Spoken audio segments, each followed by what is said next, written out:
என்ன மந்திரம் சொல்கிறது, என்ன பூக்கள் போடுறது, எந்த நாட்கள், இது எல்லாமே லெவல் 1. லெவல் 1லேருந்து மேலே வாங்க. ஆச்சி மசாலா எந்த சமையலும் ருசி தேடும் ரகசியம் 20 ரூபாய். ஆண்டவன் எடுத்த எல்லாமே ஒன்று தான். சிவன் விஷயம் நம்ம பிரித்து வச்சுருக்கோம். அதே மாதிரி தான் சித்தர்கள் முனிவர்கள் நம்ம பிரித்து வச்சுருக்கோம்.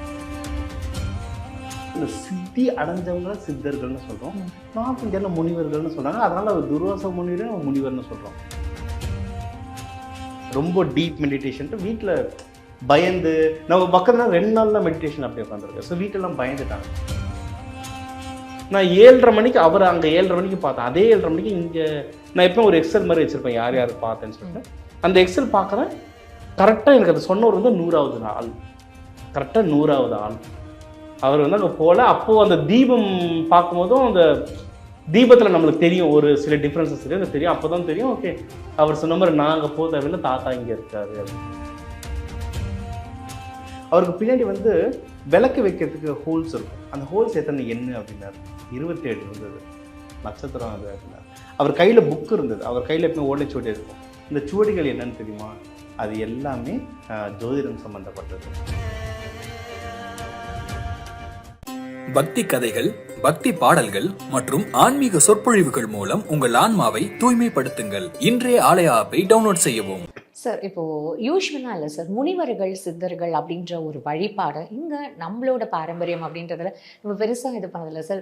சித்தர்கள் ஜீவ சமாதி அப்படின்றத போய் நம்ம வந்து கும்பிடுறதுன்றது ஒரு வேறு விஷயம். ஆனால் இந்த மாதிரியான ஒரு முனிவர்கள், முக்கியமாக துர்வாச முனிவர்கள் அப்படின்ற அந்த மாதிரியான ஒரு முனிவர்களை நம்ம இது வரைக்கும் வந்து பெருசாக கொண்டதே இல்லை சார். ஸோ இப்போ இது புதுசான ஒரு வழிமுறையா சார் இது? இல்லைம்மா, எல்லாமே ஒன்று தான்மா. அதாவது ஆண்டவன் எடுத்த எல்லாமே ஒன்று தான். சிவன் விஷயம் நம்ம பிரித்து வச்சுருக்கோம்.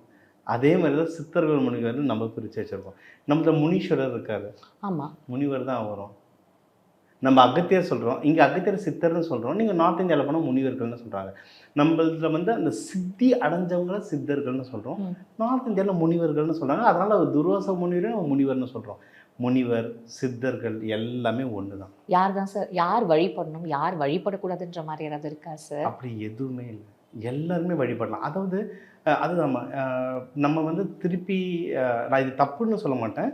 நம்ம திருப்பி திருப்பி மாயை உள்ள போகிறோம். இல்லை லெவல் 1லேயே நம்ம சுற்றிட்டு இருக்கோம். லெவல் 1ல் என்னென்னா என்ன மந்திரம் சொல்கிறது, என்ன பூக்கள் போடுறது, எந்த நாட்கள், இது எல்லாமே லெவல் 1. லெவல் 1லேருந்து மேலே வாங்க. எந்த நேரத்தில் வேணாலும் கும்பிடலாம், யார் வேணாலும் கும்பிடலாம், எப்படி வேணாலும் கும்பிடலாம், எப்படி வேணாலும் கும்பிடலாம். அப்படி இல்லை எனக்கு ஒரு பர்டிகுலர் நாள் தாங்கன்னா நான் ஒரு லாஜிக் சொல்கிறேன். அதாவது இவங்க குரு வழிபாட்டில் பண்ணுங்க. ஃபார் எக்ஸாம்பிள், நீங்கள் வந்து வியாழக்கிழமை குரு நாளில் குரு ஹோரை வரும். குரு ஹோரையில் கும்பிடுங்க, இன்னும் கொஞ்சம் ஸ்ட்ராங் ஆகும். அப்போ மற்ற நாளில் வரதுனா எல்லா நாளும் வரும். இது ஸ்பெஷலில் கேட்டதுனால ஸ்பெஷல். இன்னொன்று அமாவாசை பௌர்ணமி நாட்கள். ஏன்னா இந்த நாட்களில் வந்து சக்தி இன்னும் ஜாஸ்தியாகும். இன்றைக்கே அமாவாசை தான். ஸோ இன்றைக்கி அது மூல நட்சத்திரத்தில் ஒன்றும் அமாவாசை கும்பிடும்போது ஒன்றும் பவர் ஜாஸ்தியாக இருக்கும். ஸோ இந்தமாதிரி குறிப்பிட்ட நாட்கள். ஆனால் எனக்கு என்ன சொல்கிறது என்னென்னா, இந்த நாட்கள்னு உங்களை வந்து ஒரு பாக்ஸ்குள்ளே போட்டுக்காதீங்க. எந்த நாள், ஏன்னா நீங்கள் அப்படி பாக்ஸ்குள்ளே போட்டுக்கிட்டீங்கன்னா அன்னைக்குன்னு பார்த்து தான் சோதனையே வரும், பண்ண முடியாத மாதிரி. சார் அப்படி சொல்லாதீங்க சார். நாங்களாம் பிரச்சனையை லெஃப்ட்டில் டீல் பண்ணுறவங்க சார். பிரச்சனையை எங்கள் ஜோபிக்குள்ளே போட்டுட்டு தான் சார் நாங்களே. நான் எனக்கு வர பிரச்சனையை சொல்கிறேன். நான் இந்த இவரை கும்பிட்டுட்டு எப்பவுமே ரெகுலராக வரவேன். எனக்கு ஒருத்தர் அவர் என்ன சொன்னாருன்னா, நான் ஜோதிடம் வந்து அங்கே ஆரம்பிக்கணுன்றது அங்கே தான் இன்ஸ்ட்ரக்ஷன், சரிங்களா, நீ ஜோதிடம் பார்க்க ஆரம்பினாரு அப்படின்ற மாதிரியான ஒரு உத்தரவு. ஆமாம், உத்தரவு அங்கே வந்தது. சரிங்க, ஏன்னா ஆரம்பிக்கிறேன், நான் அடுத்த மாதம் வரேன் அப்படின்னா. அவர் அடுத்த மாதம் நீ வரமாட்டேன் அப்படின்னாரு. வரமாட்டேன்னா என்ன அர்த்தம்? உன்னை சுற்றி 100 பேர் இருப்பாங்கடா, நீ வரமாட்டேன் அப்படின்னாரு. நான் சிரிச்சிட்டேன். நான் இப்போ தாங்க லைக் ஃப்ரெண்ட்ஸுக்கு சொல்லுவேனே தவிர ஒரு ப்ரொஃபஷனலாக ஆரம்பிக்கல, இப்போ தான் ஆரம்பிக்க போகிறேன். அதுவே எனக்கு ஒன்றும் ஒரு குழப்பத்தை தான் இருக்குது, நான் ட்ரை பண்ணி பார்க்குறேன் அப்படின்னு. நீ வந்து ஆரம்பிச்சிருவ, உன்னை சுற்றி 100 பேர் இருப்பாங்க, நீ வரமாட்டேன், வரவே நீ அழாத, தாத்தா அங்கே இருப்பார், உங்கள் இடத்துல இருப்பாருன்னாரு. எனக்கு நான் சிரிச்சிட்டேன்.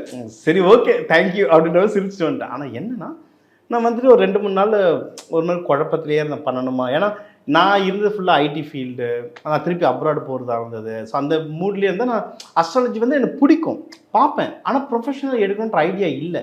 அது எங்கள் வீட்டில் வேலை செஞ்சேன், அதை விட்டுட்டு பிஸ்னஸ் ஆரம்பித்தேன். அதை வச்சு அஸ்ட்ராலஜினா வீட்டில் எல்லாருமே ஒரு தாண்டவம் ஆடிடுவாங்க. என்னப்பா உன்னை படிக்க வச்சேன் அந்த மாதிரி ஆயிடுச்சு.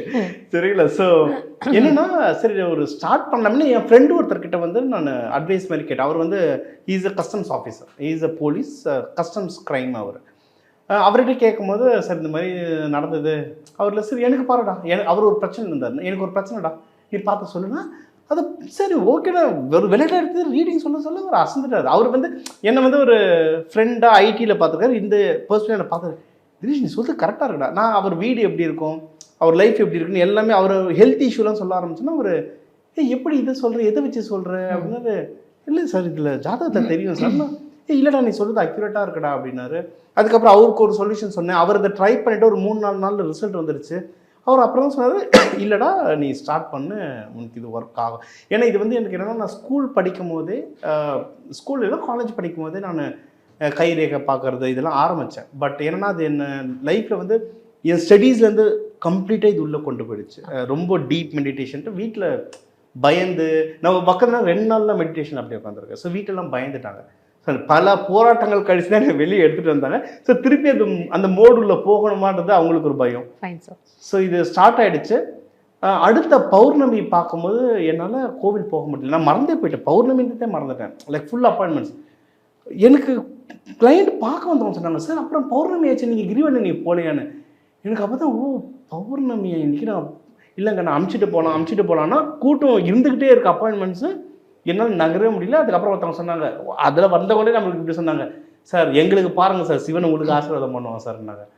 சார் ரைட்டு போகலை, நான் எனக்கு பார்த்துட்டு நான் 7:30 மணிக்கு அவர் அங்கே 7:30 மணிக்கு பார்த்தேன். அதே 7:30 மணிக்கு இங்கே நான் எப்பவும் ஒரு எக்ஸல் மாதிரி வச்சுருப்பேன் யார் யார் பார்த்தேன்னு சொல்லிட்டு. அந்த எக்ஸல் பார்க்குறேன், கரெக்டாக எனக்கு அது சொன்னவர் வந்து 100வது ஆள், கரெக்டாக 100வது ஆள். அவர் வந்து அங்கே போகல. அப்போது அந்த தீபம் பார்க்கும்போதும் அந்த தீபத்தில் நம்மளுக்கு தெரியும் ஒரு சில டிஃப்ரென்சஸ் தெரியும். அப்போ தான் தெரியும் ஓகே அவர் சொன்ன மாதிரி நாங்கள் போக தேவையில்லை, தாத்தா இங்கே இருக்காரு அப்படின்னு சொல்லிட்டு. அப்போ நான் ரிப்போர்ட் நாங்கள் அஸ்ட்ராலஜியில் நான் நிறைய விதம் பார்ப்பேன். காலச்சக்கரம் அந்த மாதிரி நிறைய பிரின்சிபல்ஸ் இருக்குது. சிலதுக்கு வந்து சொல்லுவோம், சிலதுக்கு வந்து ரிப்போர்ட்டாக எழுதிடுவோம். அதில் எப்போயுமே நான் அவருடைய ஃபோட்டோ போட்டு அதுக்கப்புறம் தான் நான் கொடுக்க ஆரம்பித்தேன். உண்மையாவே சார் எல்லாத்துக்கும் வந்து ஒரு உத்தரவு வரணுமா, அப்பதான் நம்ம அதெல்லாம் பண்ண முடியும் அப்படின்றத இந்த காலகட்டத்துல கண்டிப்பா எது நம்புறாங்களோ இல்லையோ இது கண்டிப்பா எல்லாருமே கண்டிப்பா நம்புவாங்க சார். சார் இப்போ இந்த துர்வாச முனிவர் அப்படின்ற இந்த வழிபாடு முறைகள் யார் வழிபாடு பண்ணணும், வீட்டில் இப்போ நம்ம பண்ணலாமா, இல்லை வந்து என்ன மாதிரியான ஒரு விஷயங்கள் அவர்கிட்ட கேட்கலாம், என்ன மாதிரியான ஒரு பலன்கள் அப்படின்னு சொல்லிட்டு இவ்வளோ விஷயங்கள் இருக்குல்ல சார். ஸோ ஃபைனலாக துர்வாச முனிவர் அப்படின்ற அந்த வழிபாடு முறை அதோட பர்ஃபெக்டான ஒரு விஷயம் என்ன சார்? ஸோ எல்லாருமே வழிபடலாம், எந்த நாள் வேணாலும் வழிபடலாம். ஸ்பெசிஃபிக்காக படிக்கிற குழந்தைங்களுக்கு நல்லா வரும். ஏன்னா படிப்புக்கு அவர், ஏன்னா எனக்கே நான் அவர்கிட்ட நான் ஜோதிடம் உத்தரவு வந்துருச்சு. நான் நெக்ஸ்ட் டைம் போய் பார்க்கும்போது எனக்கு எப்படி ஜோதிடம் சொன்னேன், இவருக்கும் ஜோதிடத்துக்கு என்ன சம்மந்தம் போது அவர் சொன்னார். அவருக்கு பின்னாடி வந்து விளக்கு வைக்கிறதுக்கு ஹோல்ஸ் இருக்கும். அந்த ஹோல்ஸ் எத்தனை என்ன அப்படின்னாரு. 27 இருந்தது, நட்சத்திரம் அது அப்படின்னாரு. அவர் கையில் புக்கு இருந்தது, அவர் கையில் எப்பவுமே ஓலைச்சுவடி இருக்கும். இந்த சுவடிகள் என்னன்னு தெரியுமா, அது எல்லாமே ஜோதிடம் சம்மந்தப்பட்டது, வானியல் சம்மந்தப்பட்டது. நம்ம பிருகு நாடி சொல்கிறோம், பராசுரர் சொல்கிறோம், இவர்தான் இருக்குது. ஏன்னா இவர் சீனியரு, பயப்படுறாங்க அதனால் பேசுது. அதனால் ஜோதிடர்களுக்கு படிக்கிற குழந்தைங்களுக்கு முக்கியமாக சின்ன குழந்தைங்களுக்கு அவங்க டாக்டர் ஆகணுமோ என்ன வேணுமோ அவர்கிட்ட வேண்டாம், அது நடக்கும். ரொம்ப எனக்கு ஒரு விஷயம் சொல்லுங்கள் சார், எனக்கு இது நடக்கணும்னா கிளாரிட்டி. ஏன்னா நான் அங்கே போகும்போதெல்லாம் கிளாரிட்டி இல்லாமல் போனேன். ஏன்னா நான் வந்து லைக் நான் அப்ராட்லேருந்து வந்தேன், ஒரு கேப்பில் வந்து அப்ராட் திருப்பி போகணுமா இந்தியாவில் இருக்கணும், எனக்கு அந்த கிளாரிட்டிக்கு அங்கே போனேன். எனக்கு அங்கே தான் கிளாரிட்டி கிடச்சிது. குந்தி தேவிக்கு மெயினாக நீங்கள் துர்வாசரை வேண்டிட்டு அந்த குந்தி தேவி இடத்துல தான் இன்னும் சூப்பராக கிளாரிட்டி கிடைக்கும். செகண்ட் டைம் பிஸ்னஸ் ஆரம்பிச்ச பிறகு எனக்கு அதில் ஒரு சாட்டிஸ்ஃபேக்ஷன் இல்லாமல் சுற்றிட்டு இருந்தேன். நாட் சாட்டிஸ்ஃபைடுன்ற மாதிரி. அங்கேயும் எனக்கு இல்லை நீ வேற ஒன்று ட்ரை பண்ணு, அது வந்து அஸ்ட்ராலஜி. ஃபைன் சார், என்ன சொல்ல வரீங்க அப்படின்னா துர்வாச முனிவரை இவங்க தான் சேவிக்கணும்னு இல்லைம்மா, யார் வேணாலும் கூப்பிடுங்க, நியாயமான ஒரு விஷயத்துக்காக. அதுதான் ஒரே ஒரு வார்த்தை நியாயம்.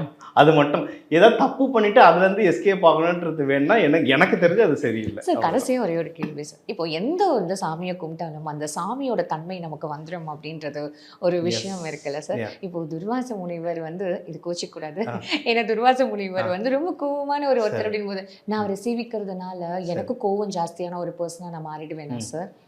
இப்போ ரமண மகரிஷி இருக்காரு. ரமண மகரிஷி எப்படி இருப்பாரு? சாஃப்டா, சாந்தம், ரொம்ப சாந்தமாக குழந்தை பார்ப்போம். அவர் வந்து சிவனை வழிபடுறவர். அப்போ சிவனை மாதிரி அவரும் தாண்டவம் ஆடுறாரா? இல்லை. வேண்டத்தை அவேர்னஸோட வேண்டணும். எனக்கு எது ரைட்டோ அதை மட்டும் எடுத்துக்கணும். நீங்கள் அதுதான் சொல்கிறேன், நம்ம பார்க்குற விதமே தப்பு. நீங்கள் ஏன் துர்வாச முனிவரை கோபமாக பார்க்குறீங்கன்றது தான் கேள்வி. தாத்தாவாக பாருங்களேன், ஹிட்லரே இருந்தாலும் அவர் பேர பிள்ளைங்கிட்ட எப்படி இருப்பார்? அவ்வளோதான் முடிஞ்சுது. ஹிட்லரை நீ வெளியே இருந்துக்கோ, என்கிட்ட தாத்தா, நீ வெளியே எப்படி வேணா எனக்கு தாத்தா, அவ்வளோதான். நீங்கள் அந்த மூடில் போங்க. Fine sir. உண்மையாகவே துர்வாச முனிவர் இல்லை இந்த சித்தர்களோட வழிபாடு முறை அப்படின்றது வந்து இப்போ எல்லாருக்குமே வந்து ஒரு புதுமையான ஒரு விஷயமா தான் சார் நான் இங்கே பார்க்கப்படுறேன். இப்போ நிறைய பேருக்கு வந்து என்னப்பா என்ன சொல்கிறீங்க அப்படின்ற மாதிரியான ஒரு ஆச்சரியமாக கூட இருக்கலாம், என்னையும் சேர்த்து. ரொம்ப அழகாக நான் கேட்ட கேள்விக்கு ரொம்ப பொறுமையாக நீங்கள் வந்து பதில் சொன்னீங்க சார். ரொம்ப அழகாக எனக்கு எல்லாமே எக்ஸ்பிளைன் பண்ணீங்க.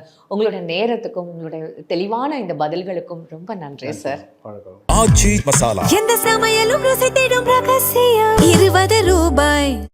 பக்தி கதைகள், பக்தி பாடல்கள் மற்றும் ஆன்மீக சொற்பொழிவுகள் மூலம் உங்கள் ஆன்மாவை தூய்மைப்படுத்துங்கள். இன்றைய ஆலய ஆப்பை டவுன்லோட் செய்யவும்.